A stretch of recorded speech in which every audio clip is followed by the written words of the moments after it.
Somewhere in the world, right now, someone is in the last hour of their life. They don't know it. They might be lying in a hospital bed with their eyes half closed.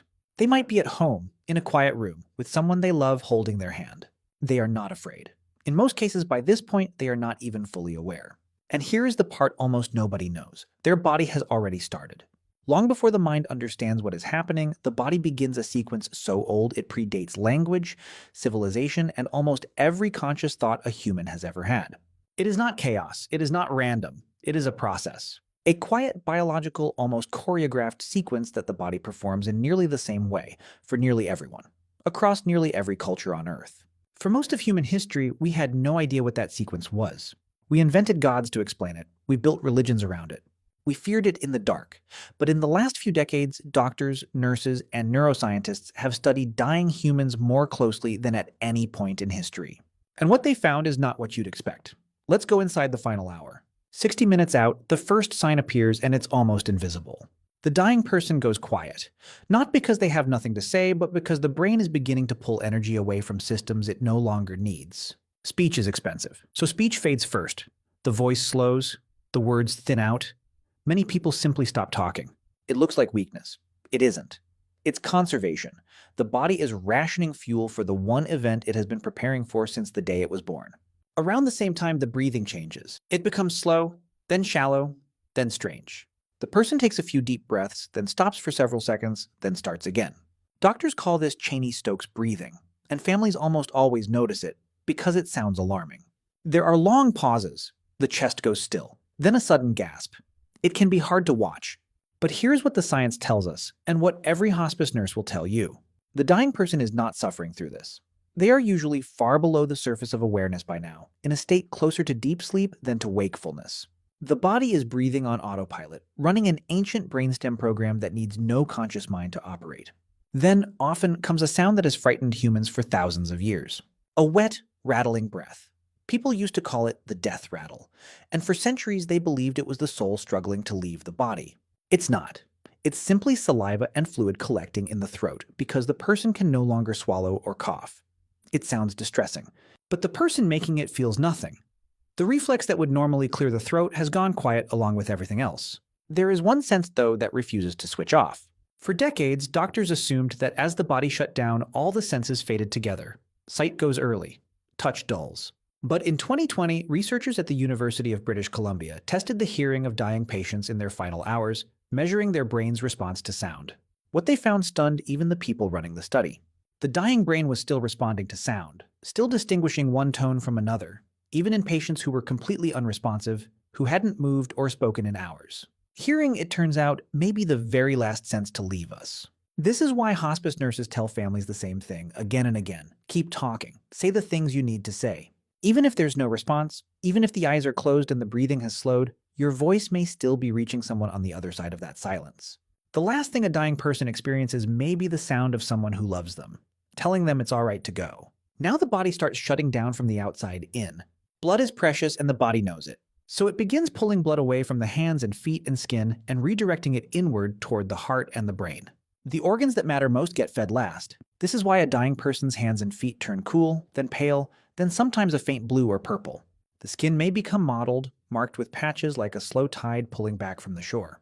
The body is triaging itself, choosing what to keep alive and for how long. The kidneys slow and then stop. The digestive system shuts down. There is no hunger now and no thirst, and this is not cruelty. It is mercy. A dying body that is denied food and water does not suffer the way a healthy one would. It has stopped asking. And then there is the brain. For a long time, scientists assumed the brain simply faded out at the end, like a radio losing signal. They were wrong. In 2013, researchers at the University of Michigan studied the brains of dying rats at the exact moment the heart stopped. They expected to see brain activity collapse into silence. Instead, in the 30 seconds after the heart stopped, they recorded a massive surge of organized electrical activity, a burst of high-frequency gamma waves, the same kind of brain waves linked to conscious awareness and intense focus. The dying brain didn't fade. It flared. It was more active in those final seconds, in some measures, than it had been while the animal was awake and alive. And then, in 2022, it happened in a human, by accident. An 87-year-old man was being monitored for seizures when he suffered a sudden cardiac arrest. The machine kept recording. And in the seconds around his death, his brain produced the same surge, the same gamma waves, the same signature linked to memory recall and dreaming. Right at the threshold, in the exact region of the brain that replays memories, his mind lit up. We can't know for certain what he experienced. We may never be able to. But the data hints at something extraordinary, something that lines up with what millions of people who have come back from the edge of death have described for as long as humans have been able to speak. A flood of memory, a sense of peace, a life playing back. The brain, in its final act, may turn inward and run through everything it has ever held. This may be the biological root of the phrase "your life flashes before your eyes." Not a myth, not a comforting story we tell ourselves, a real, measurable event happening in the one organ we understand the least. And this is where the science meets something older than science. Across every culture, in every century, the people who sit with the dying have noticed the same things. In the final hour, many dying people seem to look at something the rest of us can't see. They reach for the air. They speak to people who aren't in the room, often people who died long ago. A mother, a sibling, a spouse who passed years before. Hospice workers have documented this so many times they have a name for it. They call it the deathbed vision, and it is reported in cultures that have never met, that share no religion and no language.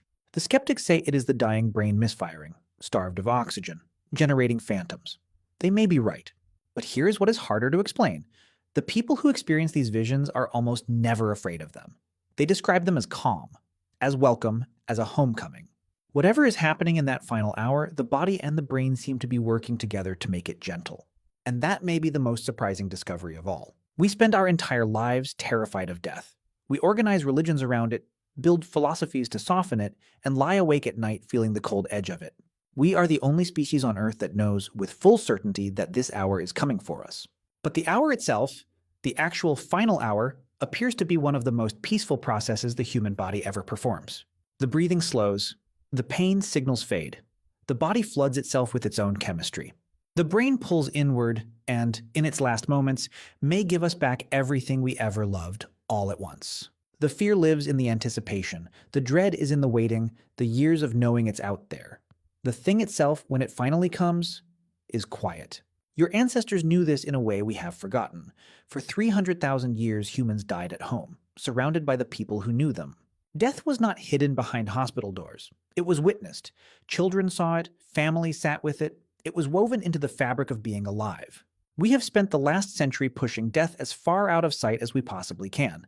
And in doing so, we made it more frightening than it ever needed to be. Because the truth, the one the science is only now beginning to confirm, is that the body has been preparing for this moment since the day you were born. It knows exactly what to do. It has done it billions of times across the history of our species. And when it comes for you, you will not have to face it alone. And you will not have to figure it out. The oldest program inside you will simply begin, the same way it began for every human who ever lived. The same way it will begin for everyone who comes after.